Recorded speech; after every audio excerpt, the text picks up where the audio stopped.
बिस्मिल्लाहिर्रहमानिर्रहीम। अस्सलाम वालेकुम नादरीन, आप यूट्यूब चैनल देख रहे हैं। मैं इमरान खान हूँ। नादरीन, बड़ी डेवलपमेंट ये है कि ईरानी वज़ीर ख़ारजा अराग़ची, अब्बास अराग़ची, ये पाकिस्तान पहुँच गए हैं। इनका इस्तकबाल किया इसहाक डार ने और फील्ड मार्शल आसिम मुनीर भी गए थे। तो एयरपोर्ट से लेकर इनको जो पाकिस्तानी ऑफिशियल्स हैं वो चले गए और पाकिस्तान के अंदर जो है वो अब मुज़ाकरात का आगाज़ होगा। लेकिन ये मुज़ाकरात क्या अमेरिका और ईरान के बीच में होने जा रहे हैं? पहला सवाल ये है, ईरान का इस हवाले से क्या मौक़िफ़ है? ये बहुत अहम है। दूसरा ये, पाकिस्तान की तवक्कुआत क्या है? पाकिस्तान को क्या लगता है कि अब क्योंकि ईरानी वफद आ गया है और यही एक रुकावट थी, क्योंकि अमेरिका की जानिब से तो बार बार अनाउंस किया गया कि जेडी वेंस जा रहे हैं, जेरेड कुशनर जा रहे हैं, विटकॉफ जा रहे हैं, बार बार उनकी तरफ से अनाउंसमेंट आती रही है, डोनाल्ड ट्रंप भी ये कहते रहे। लेकिन ईरान की जानिब से एक रुकावट थी, अब वो रुकावट दूर हो गई है। तो पाकिस्तान को इस वक्त उम्मीद क्या है, ये बहुत इंपॉर्टेंट है। अमरीकी स्टेटस क्या है, ये भी हमें ज़हन में रखना पड़ेगा, और मुज़ाकरात की कामयाबी के इम्कानात क्या है। तो सबसे पहले तो ये आप ईरान का स्टेटमेंट देख लें। ईरानी वज़ीर ख़ारजा पहुंच गए। जब पाकिस्तान के अंदर एक रेस लगी हुई थी, वो आ रहा है, वो जा रहा है, वो खबर थी नहीं मीडिया के पास, और ये जिम्मेदारी मीडिया को सौंपी गई थी कि आप या तो ईरान के खाते में डालें, यानी कुछ लोग ये कर रहे थे, वो ईरान के खाते में डाल रहे थे कि ईरान क्यों नहीं आ रहा, तो ईरान आ गया और उनके वज़ीर ख़ारजा जो है वो पहुंच गए। और कुछ लोग जो है वो ये कहानियां सुना रहे थे कि अब ये होने वाला है, अब ये होने वाला है। हत्ता कि जो लोग मिलिट्री एस्टेब्लिशमेंट के बहुत करीब हैं या मौजूदा हुक्मरानों के करीब हैं, उनके भी आसाब जवाब दे चुके थे। बहुत सारे ऐसे लोगों ने कहना शुरू कर दिया कि खुदा का वास्ता, अगर मुज़ाकरात नहीं हो रहे तो इस्लामाबाद ही खोल दें आप, कम से कम आपने हुर्मुज़ खुलवाने के चक्कर में आपने इस्लामाबाद और रावलपिंडी बंद किया हुआ है। तो ये उनके अपने लोग कहना शुरू हो गए थे, हुकूमत के अपने जो करीबी ताल्लुकात वाले लोग हैं। अब जो स्टेटमेंट है ईरान का, ये इंपॉर्टेंट है। इस्लामाबाद में ईरानी और अमरीकी वफूद के दरमियान कोई मुलाकात मुतवक्के नहीं है, ये ईरानी वजारत खारजा ने कहा है। तर्जुमान ईरानी वजारत खारजा, और ये बीबीसी ने रिपोर्ट किया है। इस्माइल बकाई का कहना है कि इस्लामाबाद के दौरे पर मौजूद अब्बास अराग़ची की अमरीकी वफद के साथ कोई मुलाकात मुतवक्के नहीं है। ट्विटर के ऊपर उन्होंने पैगाम दिया। उन्होंने कहा कि हम एक सरकारी दौरे पर पाकिस्तान के शहर इस्लामाबाद पहुंच गए हैं। वजीर खारजा अब्बास अराग़ची खित्ते में अमन की बहाली और अमरीका की जानिब से मुसल्लत की गई जारहाना जंग के खात्मे के लिए पाकिस्तान की सालसी और मावन किरदार के तनाजुर में पाकिस्तानी आला हुकाम से मुलाकातें करेंगे। अच्छा, इससे पहले जो ईरान की तरफ से स्टेटमेंट आया था वो भी इससे मिलता जुलता था। ईरान ने यह कहा था कि खित्ते के ममालिक को ईरान बहुत इंपॉर्टेंस देता है और ईरान पाकिस्तान के साथ मुलाकात जाती एक जो ताल्लुकात है ईरान और पाकिस्तान के, जो पाकिस्तान एफर्ट कर रहा है, ये उसके तनाजुर में है। तो अमेरिका के साथ मुज़ाकरात की उन्होंने कोई जल्दबाजी शो नहीं की। बयान में कहा गया कि ईरान और अमेरिका के दरमियान किसी मुलाकात का कोई मंसूबा नहीं है। लेकिन याद रखिएगा, ये जिस वक्त उन्होंने बयान दिया, ये उस वक्त तक की कार्रवाई है कि उस वक्त तक कोई मंसूबा नहीं है। अब क्योंकि ईरान के वज़ीर ख़ारजा पाकिस्तान में, और लाजमी बात है वो ईरानी क़यादत के साथ राब्ते में भी रहेंगे और वो वहां से इंस्ट्रक्शंस भी लेते रहेंगे। अगर माहौल बन जाता है, बातचीत बन जाती है और ईरान की तरफ से जो है वो ये ग्रीन सिग्नल आ जाता है या कुछ और लोगों को ईरान से रवाना किया जाता है पाकिस्तान के लिए, तो मुमकिन है कि पाकिस्तान के अंदर अमेरिका और ईरान के मुज़ाकरात जो है वो आगे बढ़ जाए। इससे पहले पाकिस्तान के वज़ीर ख़ारजा ने एक ट्विटर के ऊपर पोस्ट करते हुए बताया था कि उन्होंने इस्लामाबाद में अराग़ची का इस्तकबाल किया है और इलाकाई अमन और इस्तेहकाम के लिए बाहमी रवाबित के मुंतज़िर हैं। ये जनाब स्टेटमेंट जो छपा है, ये बीबीसी के ऊपर छपा है। तो ये ईरान का एक ऑफिशियल मौक़िफ़ है कि वो अमेरिका के साथ मुज़ाकरात के लिए नहीं आया, वो आया है पाकिस्तान के साथ बातचीत करने के लिए और इसी जंग बंदी के तनाजुर में बातचीत करने आया। देखिए, एक चीज हमें समझनी पड़ेगी कि न्यूयॉर्क टाइम ने भी यह दावा किया है और ईरानी क़यादत के हवाले से किया है। ईरानी क्योंकि ये समझते हैं कि जब तक आबनाए हुर्मुज़ की सराउंडिंग में अमेरिका नाकाबंदी जारी रखेगा, ईरानी बंदरगाहों की और पूरे समंदर की, जिसे आप पर्शियन गल्फ कहते हैं या जिसे आप गल्फ ऑफ ओमान और उसके बाहर वाले जो एरियाज है, अगर समंदर के इन पानियों में अमेरिका एक नाकाबंदी जारी रखता है तो इसको ईरान ने एक्ट ऑफ वॉर करार दिया कि ये जंग का एक कदम है जो अमेरिका ने उठाया हुआ। तो इस बीच में फिर बातचीत नहीं हो सकती, बराह रास्त मुज़ाकरात नहीं हो सकते। हम बिलवास्ता मुज़ाकरात हो सकते हैं जो पाकिस्तान के जरिए हो सकते हैं, दीगर ममालिक के जरिए हो सकते हैं। अब यहां पे ये खबर भी आई है ईरान की जानिब से, जो उनकी सरकारी मीडिया एजेंसी ने, उन्होंने यह दावा किया कि ईरानी जो वफद है ये दो और जगह पे भी जाएगा। एक ये ओमान में जाएंगे और एक ये जाएंगे मास्को में। ओमान का जो दारुल हुकूमत है मस्कत और रूस का जो दारुल हुकूमत है मास्को, इन दो जगह पे भी जाएंगे और इन दो ममालिक के साथ भी वो बातचीत करेंगे। अब लाजमी बात है ये बातचीत सारी की सारी आबना हुर्मुज़ के हवाले से है और जो खित्ते में कशीदगी है उसके हवाले से है।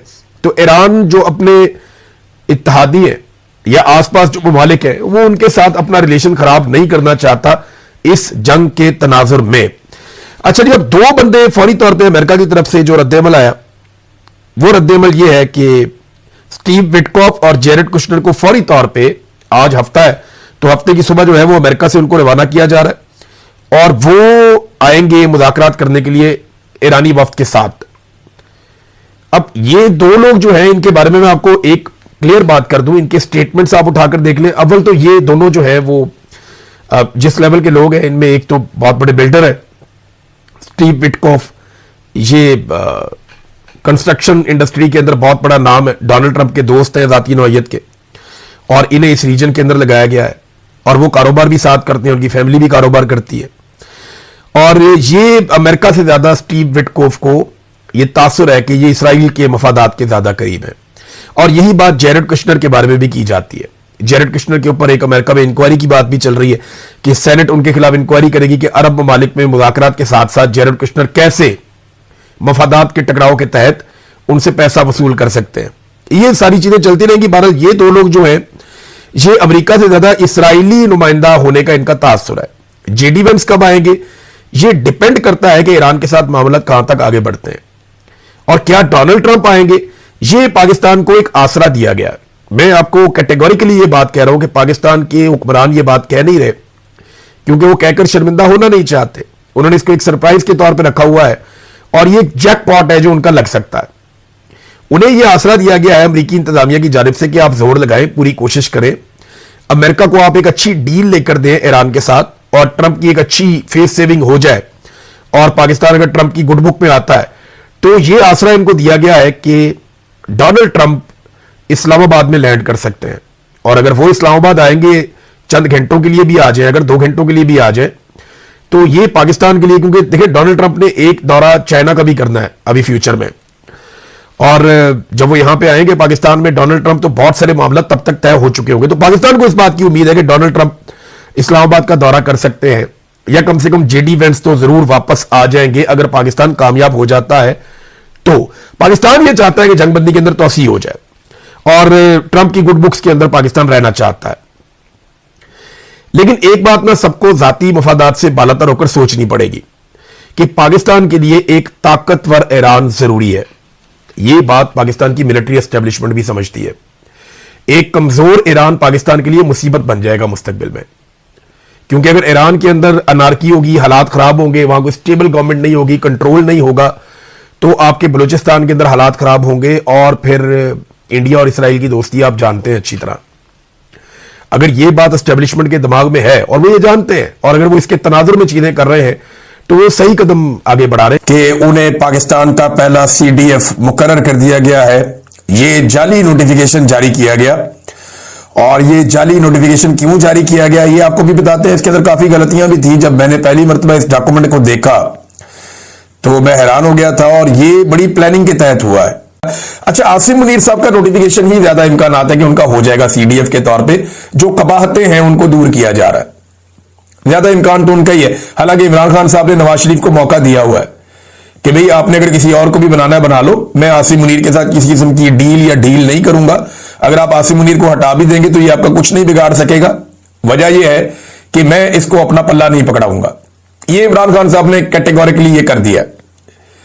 ये जो इमरान खान साहब का स्टेटमेंट उनकी बहन उज़मा खान के जरिए से बाहर आया, उस हवाले से इमरान खान साहब ने कैटेगोरिकली क्लियरली जो है वो ये एक तरह का ये स्टेटमेंट के अंदर बता दिया कि ना मैं नहीं इनको कोई पल्ला पकड़ाऊंगा या मैं इनको कोई आसरा नहीं दूंगा। आपने जो करना है इनके साथ करें, नया बंदा लाना आप ले आए, इससे अच्छा मौका आपको नहीं मिलेगा। ये मेरे अल्फाज आप बांध लीजिएगा और लिखकर अपने पास रख लीजिएगा कि इस लेवल की नफरत के साथ जो इस वक्त मिलिट्री एस्टेब्लिशमेंट की क़यादत के अंदर है, इस लेवल की नफरत के साथ एक दुकान नहीं चल सकती। जिस लेवल की नफरत के साथ एक मुल्क या इदारा चलाने की कोशिश की जा रही है, नहीं चल सकती। फिर यह भी याद रखिएगा कि अगर यह नोटिफिकेशन हो जाता है तो इमरान खान साहब के बाहर आने का कोई इम्कान नहीं है, क्योंकि आसिम मुनीर साहब इमरान खान साहब को कभी भी जेल से बाहर नहीं आने देंगे जब तक इमरान खान साहब के पास मकबूलियत है, और इमरान खान साहब अपनी मकबूलियत को कभी भी तबाह नहीं होने देंगे कोई डील करके। लिहाजा फिर एक ही रास्ता रह जाएगा जो इमरान खान साहब पहले कह चुके हैं, सड़कों पर आओ। आप देखिए, इमरान खान ने हमेशा सबके लिए मार्जिन रखा, पॉलिटिकल लोग रखते भी हैं। इमरान खान साहब ने जनरल बाजवा के लिए भी एक मार्जिन रखा था, कभी नाम लेकर उन पे इस तरह से अटैक नहीं किया था जब तक कि वो ड्यूटी पे थे। बहुत सारे और लोगों के लिए भी इमरान खान साहब ने, नदीम अंजुम के लिए भी एक मार्जिन रखा था, मौजूदा डीजी ISI के लिए भी इमरान खान साहब ने एक मार्जिन रखा है। लेकिन इमरान खान साहब ने आसिम मुनीर साहब के लिए वो मार्जिन नहीं रखा। वो इस बात पे कंफर्म है इमरान खान साहब कि ये आदमी मुझे नहीं छोड़ेगा, हम वो दो तलवारें जो एक नियाम में नहीं रह सकती, और अगर मैंने बाहर आना है तो सड़कों पे मुजामत के जरिए से ही बाहर आना है। तो इमरान खान साहब ने सड़कों पे मुजामत का जो रास्ता अवाम को दिखाया है, वही एक रास्ता रह जाएगा इमरान खान साहब के बाहर आने का।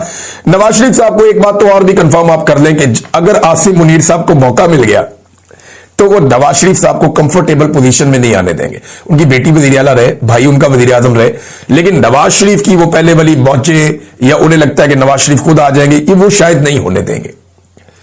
मुझे ऐसा लगता है कि वो नहीं होने देंगे अगर उनमें अकल है तो, क्योंकि उन्होंने देख लिया जो नवाज शरीफ ने गुज़िश्ता कुछ अरसे में उनके साथ किया। और 26 नवंबर को इमरान खान के बारे में जो नवाज शरीफ का स्टेटमेंट था उसको अगर आप उठाकर देखें तो वहां पे भी एक बहुत बड़ा मैसेज है। अब नून लीग उस मैसेज से पीछे हटती जा रही है, लेकिन अब पछताए क्या जब चिड़ियां चुग गई खेत। नाज़रीन, एक तो ये नोटिफिकेशन जाली साबित हो गया और बंदे ताड़ दिए गए कि किसकी क्या एक्टिविटीज हो रही हैं। दूसरा, सुहेल अफरीदी 9वीं मर्तबा पहुंचे अडयाला जेल के बाहर। 9वीं मर्तबा, हर हफ्ते वो जाता है, आज 9वीं मर्तबा वो गया, 9वां हफ्ता है। वो अपने लीडर से मुलाकात के लिए जेल जाता है, उसके हाथ में अदालती ऑर्डर है, लेकिन उसे अपने लीडर से मिलने नहीं दिया जाता। Simple is that. तो वहां पे जनाब एक टाउट ने सवाल किया सुहेल अफरीदी से कि जनाब आपने NFC का जो मीटिंग है वो आपने जल्दी खत्म करवा दी इसलिए कि आप यहां आके इमरान खान साहब को मिलना चाहते थे। सुहेल अफरीदी ने कहा यार खुदा का नाम ले, यानी ये कोई अजीबोगरीब बात कर दी कि NFC के सारे लोग उठकर चले गए कि सुहेल अफरीदी ने जाना और जाकर इमरान खान से मिलना है, और वहां जाके मुलाकात भी नहीं हुई। इनके ना दिमाग खराब हो गए मेरे ख्याल में, अजीबोगरीब किस्म की बातें ये सोचते हैं और वही बातें ये कर देते हैं। अब ये सुहेल अफरीदी के लिए मीटिंग पहले खत्म की जा रही है, दूसरा इश्तिहारी भी करार दिया जा रहा है 26 नवंबर 2024 को जो मुकदमा दर्ज किए गए थे उसमें सुहेल अफरीदी को इश्तिहारी करार देने की कार्रवाई की जा रही।